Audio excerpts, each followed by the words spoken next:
Hello everyone, my name is Radsterman. That tends to get shortened down to Radster or Rad the majority of the time. I occasionally sneak a word or two in around various subreddits, forums, and discords related to Victoria 2, so if you recognize my name from somewhere, probably one of those. I am currently in the process of creating two large mods for Victoria 2, a more civilized age, the Star Wars Total Conversion, an untitled map expansion, which, believe it or not, is exactly what the name implies. I've been modding this game for well over a year at this point. One of the things that's always stuck out to me was how there's a distinct lack of extensive tutorials and modding guides. There's some very simple and old video ones, a couple written guides that cover a few other topics, and a wiki that's frankly missing a lot of stuff. That's about it. I'm making this tutorial series to try to fill in as many of those gaps as possible, make it so that anyone can make that mod they want after only a few videos. It'd be a pain searching everywhere for how to do one particular thing, so an end goal of this series is to eventually become a means to get you where you need to be with your knowledge of modding. If you're someone watching this video more than a week after it was released, you most likely searched this video up because you want to learn how to mod, and that's great. If you're someone that's not quite convinced that it's something you really want to get invested in yet, let me tell you some of the benefits of modding Victoria 2 specifically. You should mod because anyone can. I mean anyone. Mods can be a lot of different things, ranging from graphics and unit types to events and infamy reduction. Some are easy, some are hard, but there's always something for everyone. You should mod because there are tons of people out there who are willing to help. This is true for nearly every modding community. You should mod because you'll learn new things about what you're modding, and you'll learn new skills yourself. You should mod Victoria 2 because it is no longer an active development.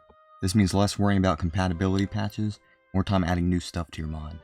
You should mod Victoria 2 because it's one of the few Paradox games that actually see a steady increase in the daily player base over the past few years without any new DLC. The all-time peak on Steam was only about 7 months ago, as of the time of recording this video. You should mod Victoria 2 because it has a growing modding community. A good chunk of the mods on the ModDB page come out or had major releases in the past year.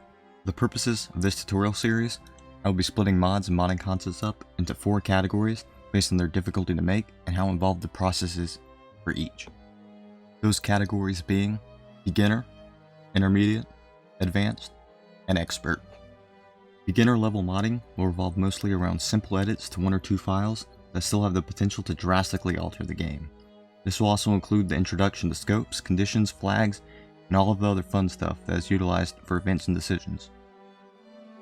Intermediate level modding will revolve around lengthier events and decisions, as well as adding new cultures, religions, and pops. Advanced level modding will revolve around longer event, decision chains, and adding buildings, pop types, tech, and provinces. Expert level modding will revolve around some of the biggest changes possible within the limits of the game. This includes overhauling certain aspects of the economy, changing the starting bookmark of the game, and creating entire new worlds. The level of difficulty of each modding concept will be contained in square brackets. The start of the video title will be stated at the start of each video.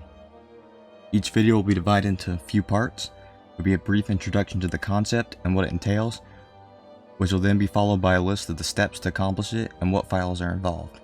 After that, I'll go through the process myself so you can do it alongside me if needed.